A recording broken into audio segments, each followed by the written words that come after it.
Le film aurait pu tellement mieux faire.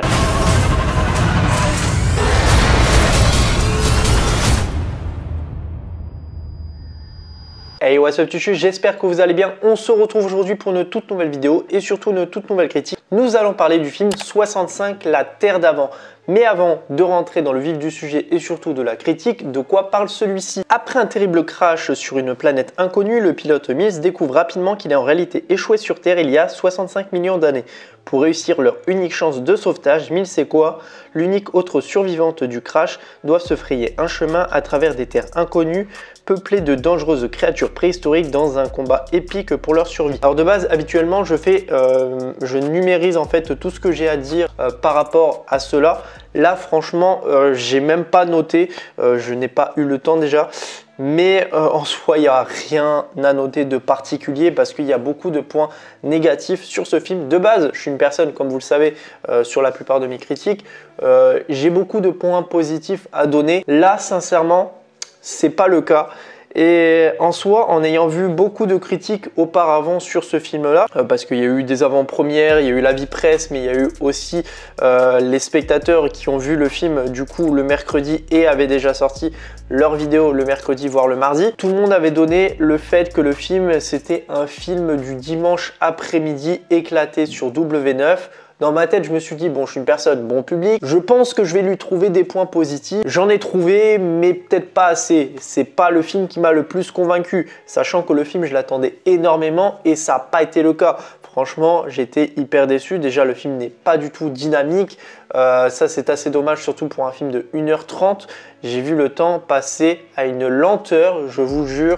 J'étais là toutes les 2 secondes sur ma montre à savoir quand est-ce que le film allait se terminer. La seule chose qui m'a tenu en haleine, et c'est en soi le point positif du film, c'est la relation qu'il y a entre Mills et Koa, que j'ai trouvé assez sympathique parce que voilà, en fait, tout simplement, Koa ne parle pas la même langue que Mills.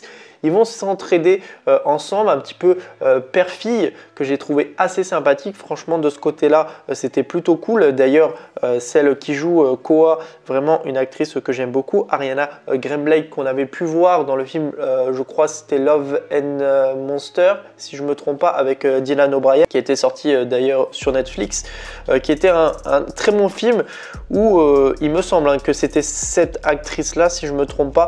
Mais en soi, ouais, c'était une actrice que j'aimais beaucoup. Après, le deuxième point que je voulais aborder, qui était quand même assez positif, j'ai retrouvé, alors beaucoup de personnes ne l'ont pas forcément retrouvé, mais moi je l'ai retrouvé, la patte de Sam Raimi qui a tout simplement produit le film. Alors de base, moi je le voyais un petit peu comme un côté marketing pour essayer de faire fonctionner le film de la meilleure des façons, sachant que Sam Raimi, on le présente plus, il a fait la trilogie des Spider-Man, il a fait Doctor Strange 2, Evil Dead, etc.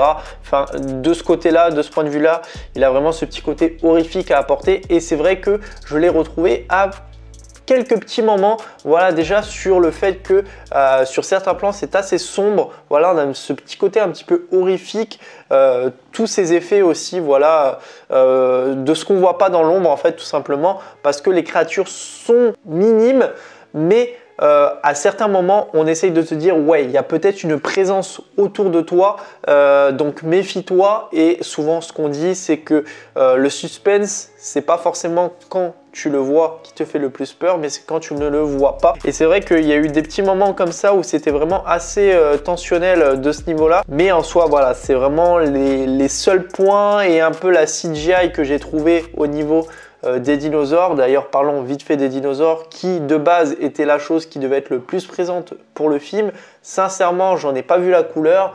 Les dinosaures passent soit au 2e plan, voire au 3e plan, et ça c'est assez dommage. J'aurais préféré en voir largement plus parce qu'on nous l'a donné, on nous l'a un petit peu saucé comme un Jurassic Park, alors c'est pas du tout ça. Et ça c'est vrai que c'est assez dommage. Donc ça donne en fait peu de dynamisme au film et c'est surtout que on croyait qu'il allait avoir un petit combat épique sur la fin parce que voilà, malgré le fait qu'il y a très peu de dinosaures, on nous montre quand même la terreur de celui-ci avec cette espèce de grosse créature préhistorique. Une espèce de T-Rex qui peut vraiment être à 4 pattes. On nous le présente comme ça, comme vraiment quelque chose d'assez gros. Mais au final, sur le combat final, il a duré vraiment 4 minutes, c'est tout ce que ça a duré. C'était pas vraiment la menace exceptionnelle du film. Enfin, il n'y a même aucune réelle menace dans le film. C'est juste voilà la relation entre Koa et Mills qui est intéressante. Et je suis un petit peu déçu par du coup Adam Driver que j'aime beaucoup, que j'avais beaucoup kiffé dans Star Wars en jouant le rôle de Kylo Ren. Et là, on le retrouve vraiment trop dirigé en fait. C'est qu'il a vraiment pas de temps pour choisir ce que lui a envie de faire. Surtout que c'est un acteur qui a quand même énormément de talent. Et je le trouve trop dirigé par la production. Il n'a pas de temps à lui en fait, tout simplement. Il se fait bouffer limite par Koa, qui elle est une actrice voilà jeune. Et on voit que lui est plus dirigé par elle que elle est dirigée par lui. Et ça, c'est assez dommage parce que du coup, pour un acteur comme celui-ci, donc après, c'est peut-être un choix de la direction. Mais c'est vrai que j'ai peut-être un peu été déçu par son personnage dans celui-ci, malgré le fait qu'il était quand même assez sympathique. Mais voilà, c'était pas non plus exceptionnel. J'attendais quand même largement mieux de Adam Driver de ce côté-là. Ensuite, au niveau, comme je vous ai dit, de la CGI, la Terre est plutôt sympathique. Sincèrement, il y a quand même de la verdure. Enfin voilà, c'est assez cool. Les musiques sont plutôt intéressantes par moment. Mais ce qui m'a clairement déçu, c'est la fin. La fin se termine hyper vite.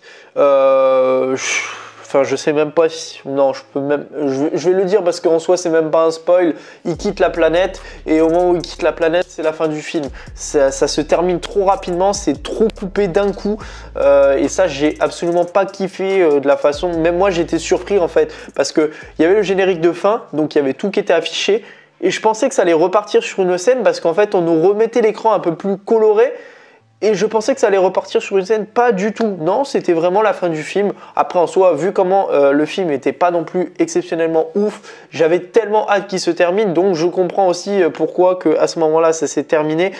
Mais en soi, franchement, c'est pas le film que je retiens de ce côté-là.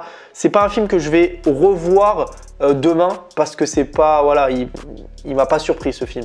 Franchement, il m'a pas surpris malgré les petits côtés, voilà, positifs. C'est pas ce qui m'a le plus interpellé sur la totalité du film. Voilà, c'est vraiment un film à regarder le dimanche après-midi, voilà, posé le dimanche. Je pense que ça s'arrête là et ça n'ira pas plus loin. Concernant celui-ci, j'ai été vraiment très déçu. Donc voilà, je vais aller voir notre film aujourd'hui, Crazy Bird. Apparemment, le film a l'air d'être assez loufoque, assez drôle quand même. Et j'espère qu'il sera nettement mieux que 65, la Terre d'avant. N'hésitez pas à me dire dans les commentaires si vous avez vu le film et qu'est-ce que vous en avez pensé. Ça m'intéressera énormément de découvrir tout ça dans les commentaires. Si vous avez le même point de vue que moi, au moins on pourra en débattre dans les commentaires. N'hésitez pas à liker la vidéo, la commenter, la partager. On se retrouve très prochainement pour une toute nouvelle vidéo. Allez, salut tout le monde. Peace!